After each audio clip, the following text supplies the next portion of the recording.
The Silver Street annexation has already moved through the public process, but the records surrounding it show why some residents may have found the issue confusing.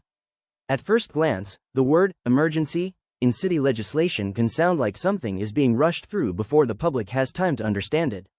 In municipal language, however, an emergency measure can also mean that legislation needs to take effect quickly because of a legal timeline. That appears to be the case with the Silver Street annexation. The timing is important. Under Ohio's special annexation procedure, once an annexation petition is filed, the municipal legislative authority has 20 days to adopt an ordinance or resolution stating what services it would provide to the territory if annexed. That does not mean council has 20 days to fully debate every related issue around the property. It means the city has a short statutory window to place its service commitment into the annexation record. That 20-day clock may explain why the issue moved quickly once the petition entered the public process. It also helps explain why the word emergency appeared in the legislation. But without that explanation stated plainly, residents could easily read the word as a sign that officials were rushing the matter for reasons not visible in the agenda. City agenda materials for March 23, 2026 listed a resolution for the proposed annexation of territory near Silver Street and East Euclid Avenue, containing 1.785 acres, and described it as declaring an emergency. The same agenda described the resolution as an agreement by the city to provide fire protection, zoning, police protection, street maintenance, and other ordinary city services to the territory proposed for annexation.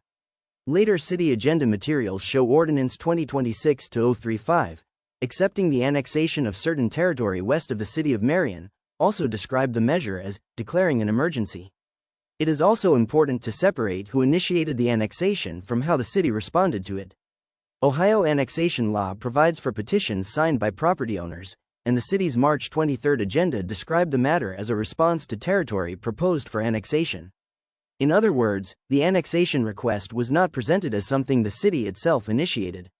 That wording may be normal government procedure, but it is also easy to misunderstand, especially when the property is connected to a former tire site, cleanup funding, estate or ownership concerns, zoning, and a proposed Dollar General development.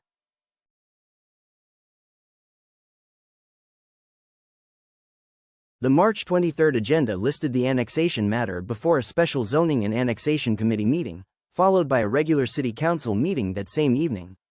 The public-facing agenda identified the matter as a city services resolution for annexation.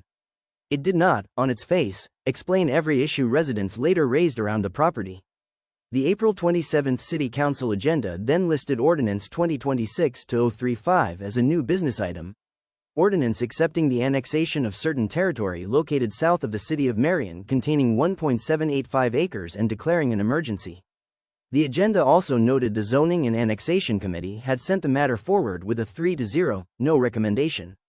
By May 11, the ordinance appeared under old business as Annexation Silver Street amended, again described as accepting the annexation of certain territory west of the city of Marion containing 1.785 acres and declaring an emergency.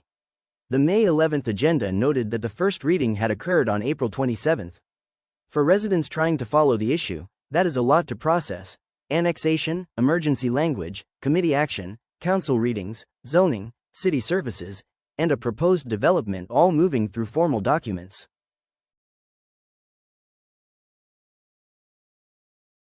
Based on the city records reviewed, the emergency language appears to be about timing under Ohio annexation procedure, not a sudden public danger at the property. That distinction matters. If residents hear emergency, they may reasonably think there is an immediate health or safety crisis. But in this context, the more likely meaning is that council had to act within a required legal window and wanted the measure to take effect without delay. That does not make the word meaningless. It makes plain language explanation more important. The city could have reduced confusion by making clear that the emergency language was tied to the annexation process, including the 20-day service statement requirement, and not necessarily to an immediate condition at the site.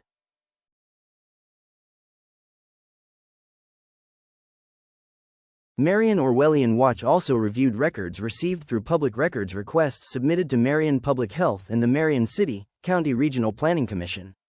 Those records added context about the property's cleanup and development timeline.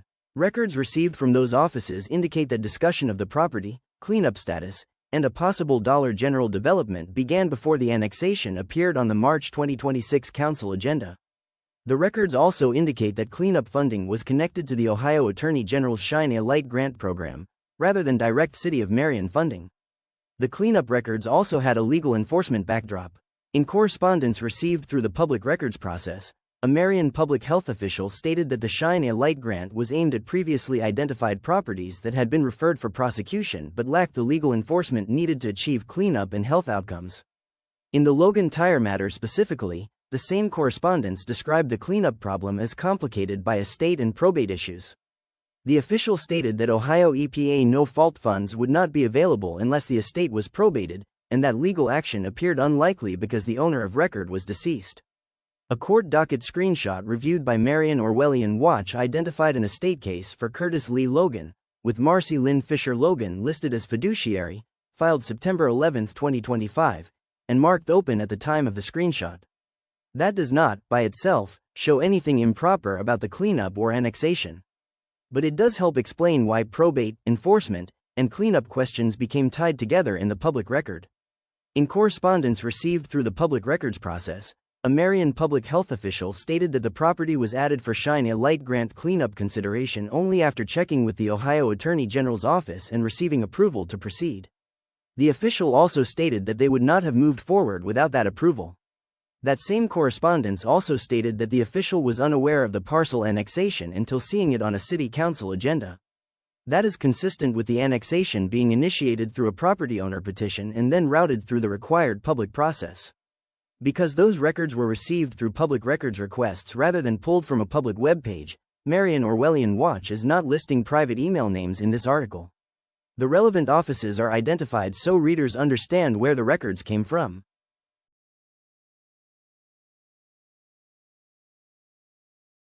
Even if the emergency language was procedural, residents still had reason to want a clearer explanation.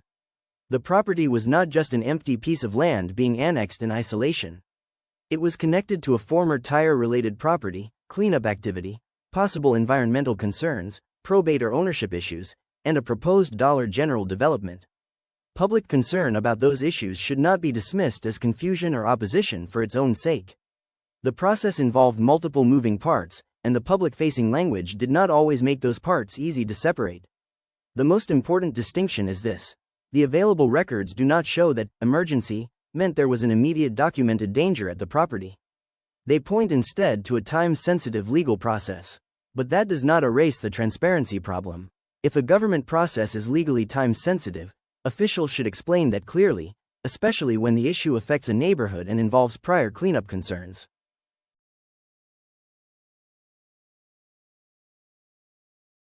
The Silver Street annexation is a reminder that government language can shape public trust.